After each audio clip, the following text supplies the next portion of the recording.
కోర్టులకి సెలవులు ఇవ్వాలా వద్దా, కోర్టులకి వెకేషన్స్ ఉండాలా వద్దా అనే దాని మీద భారతదేశంలో ఇప్పుడు చర్చ జరుగుతుంది. ఇప్పుడే కాదు, గత కొంతకాలంగా సుప్రీంకోర్టు, హైకోర్ట్స్ మొత్తం మీద ఇండియన్ జ్యుడిషియరీ గురించే లా మినిస్టర్ కామెంట్స్, ఆ కామెంట్స్ తర్వాత దానికి జ్యుడిషియరీ రియాక్షన్, ఇవన్నీ కూడా చర్చలోకి వస్తున్నాయి.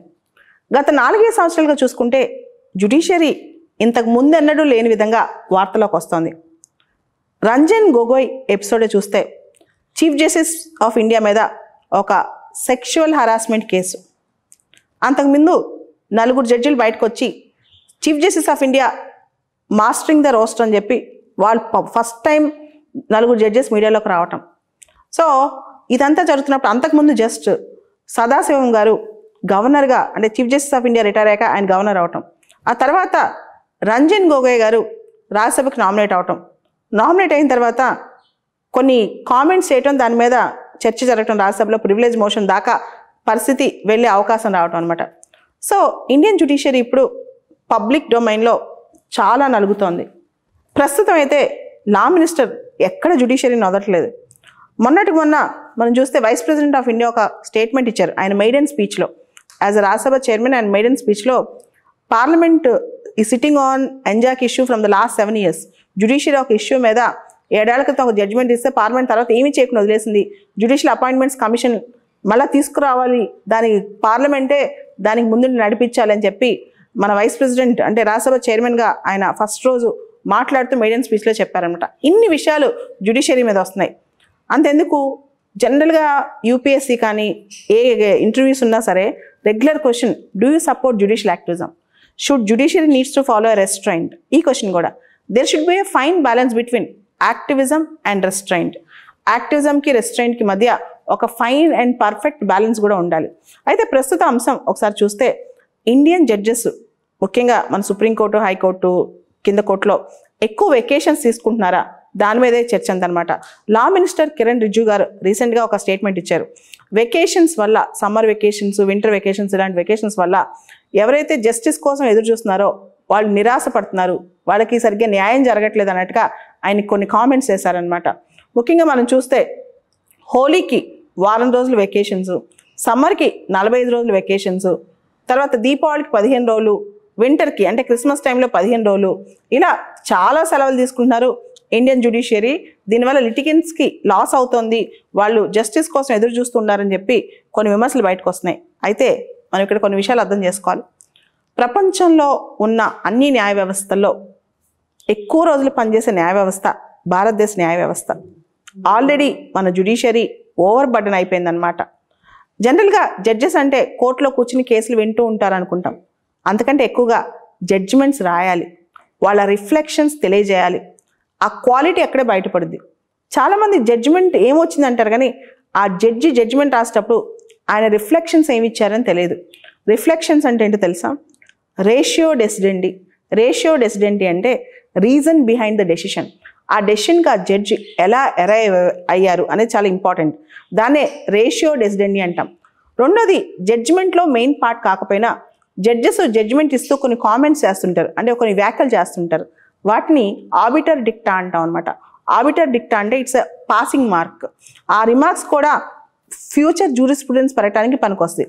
అంతేకాదు జడ్జెస్ జడ్జిమెంట్ ఇచ్చే ముందు చాలా రీసెర్చ్ చేస్తారు. అవసరమైతే ఫారెన్ జూరిస్ప్రుడెన్స్, ఇతర దేశాల్లో ఇటువంటి కేసులు వచ్చినప్పుడు వాళ్ళు ఎటువంటి రిఫ్లెక్షన్స్ ఇచ్చారో అవి కూడా చదువుతారు. జడ్జి అనేవాడు రీసెర్చ్ చేయాలి. అండ్ ఈ రోజుల్లో ఉన్న కాంప్లెక్స్ సిస్టమ్స్లో ఒక కేసు అలా జడ్జిమెంట్ వచ్చిందని సేమ్ అదే ఇంకో కేసులో చెప్పడానికి కుదరట్లేదు. ఎందుకంటే every case is unique and every case have its own peculiarity అనమాట. దానిలో చాలా పేపర్స్ చదవాలి, చాలా విషయాలు కన్సిడర్ చేయాలి, చాలా రీసెర్చ్ చేయాలి. And it takes lot of time. On an average Indian supreme court రోజుకి 10 నుంచి 15 జడ్జిమెంట్లు వస్తాయి.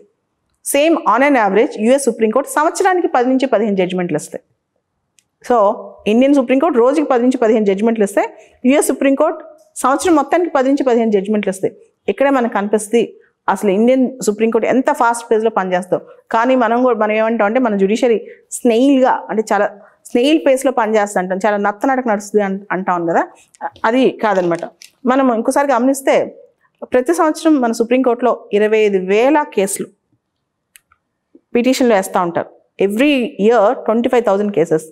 యాజ్ ఆన్ డేట్ మన సుప్రీంకోర్టులో దాదాపు మోర్ దాన్ 60,000 కేసెస్ పెండింగ్లో ఉన్నాయి అనమాట. Supreme court on an average everyday 50 నుంచి 75 మ్యాటర్స్ వింటూ ఉంటుంది అనమాట.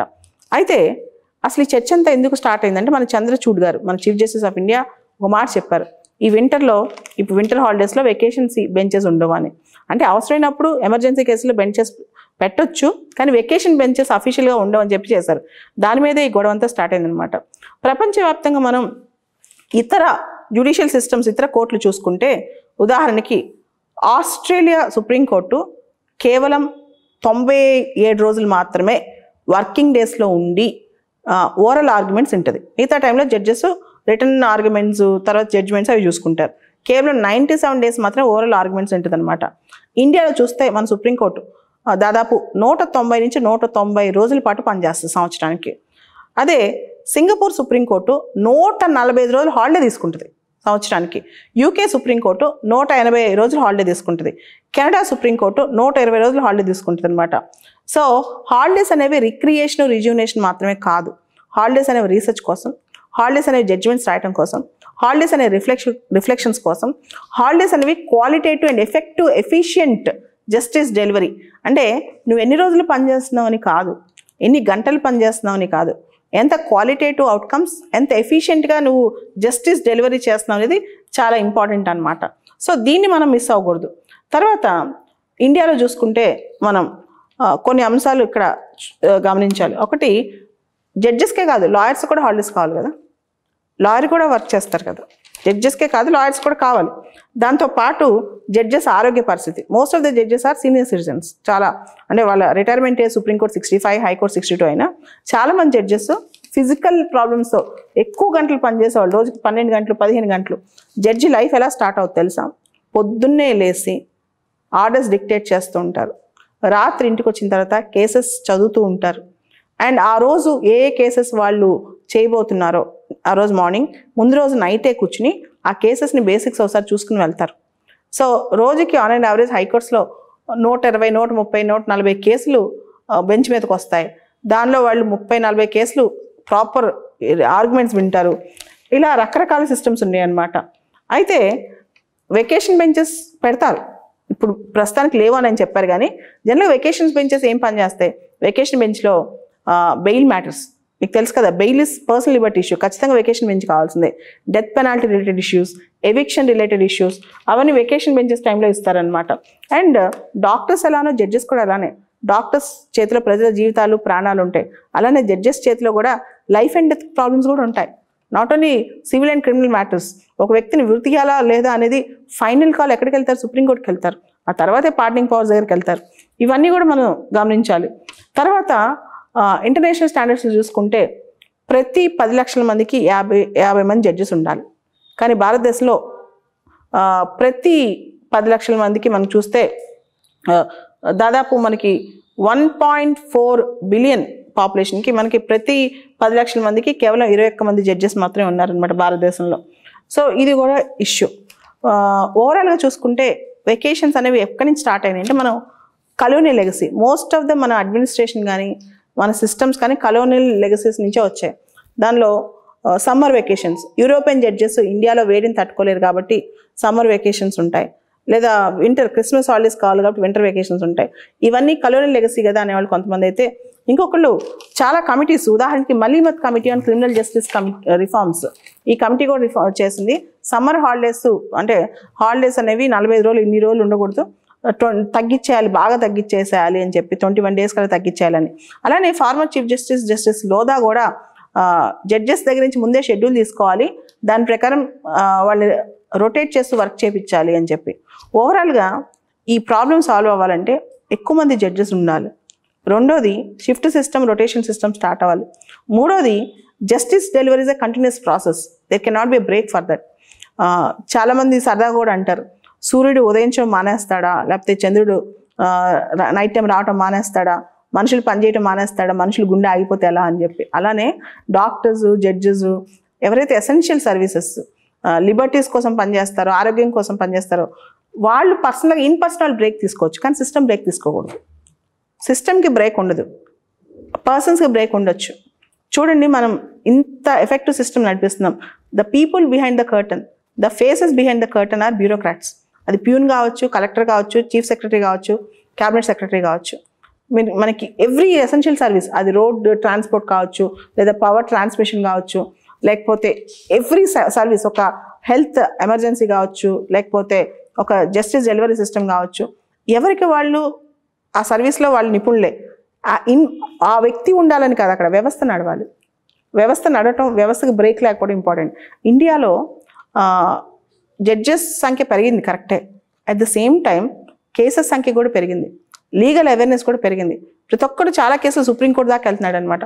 అలాంటప్పుడు ఖచ్చితంగా కాంప్లెక్సిటీస్, పెండెన్సీ, లిటిగేషన్ పెరిగినప్పుడు ఆటోమేటిక్గా జడ్జెస్ సంఖ్య పెంచాలి, కోర్ట్స్ ఓపెన్ అవ్వాలి. అవసరమైతే షిఫ్ట్ సిస్టమ్ కూడా పెట్టొచ్చు.